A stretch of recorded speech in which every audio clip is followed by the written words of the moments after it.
ABDA is engaged with the criminal justice system in many ways. Obviously, we provide legal representation, and so we have a team of attorneys and paralegals that go into the justice system from the vantage point of working as advocates. But in addition to that, we have our Battering Intervention and Prevention Program. We work in partnership with the courts, with probation, parole, anyone who might have access to someone who's been identified as a perpetrator, who wants to help steer that person in the right direction toward making meaningful change in their intimate relationships. We're always in the community educating on a basic level about what domestic violence is and how it not only impacts individuals, but also impacts the community at large. I think it's important for people to realize how common abuse is and not to assume that given a person's profession or education level that it couldn't be happening to them.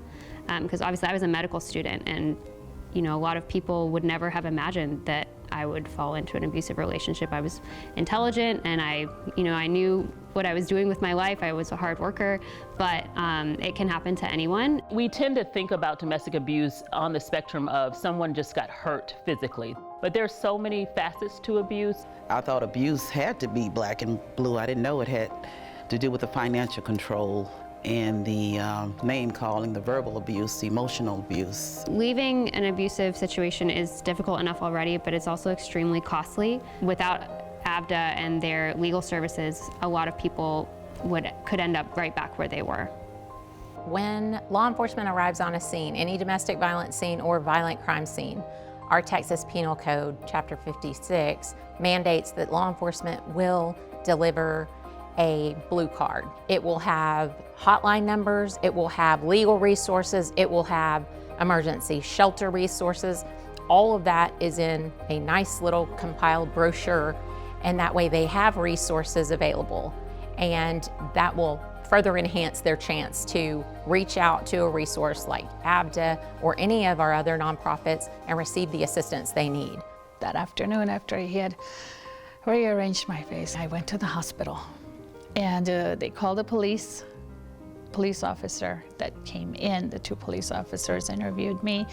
They asked me if I was going to press charges, and then the younger one then said to me, "Do you want to leave him? Are you going to leave him, or are you going to go back?" And I said, "I can't afford to divorce him." He handed me an ABDA card, and he said, "Call these people, call this organization. They will help you financially break away from this abuse, and it won't cost you anything." And that's what rang the bell. I said, oh, it's not going to cost anything. I can do this. This is doable. ABDA's number, along with various organizations, are available on that blue card, and we want to make sure that line officers are aware that those resources are there and that they can use that as a way to help build trust, engage the community, and let them know that the officer is an ally and a person that they can rely on to get the kind of information that might help them to escape the situation that they're dealing with. We depend on them to assist and provide services for victims of domestic violence.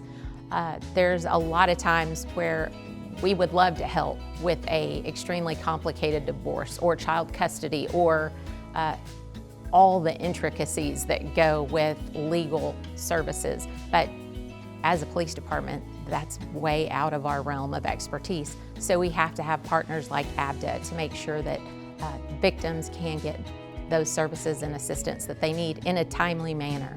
From experience, I know it's hard to take that big first step.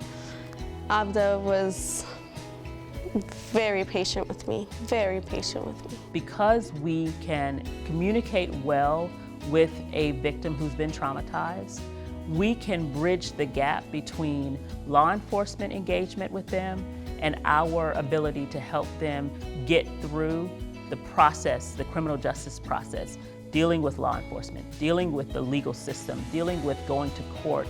Everybody wanted help. What can we do? What can we do? How can we help?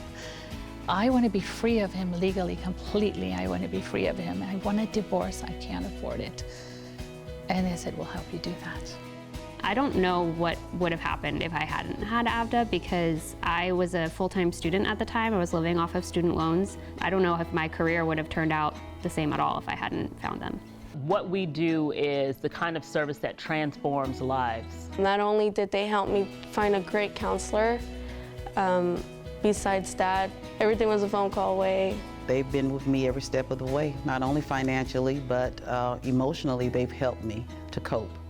To see a female who left her home and all she owned to try and just have a life free of abuse and financial hardship and all the things that she was going through, to see her flourishing with her children is an amazing feeling.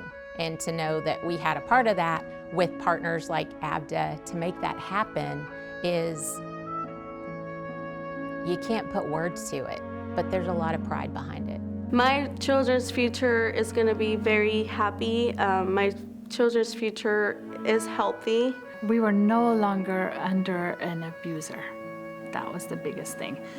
We were able to think and grow and live our lives without any kind of fear. I'm so grateful to them because I would never have been able to reach this point in my career without that support. My daughters,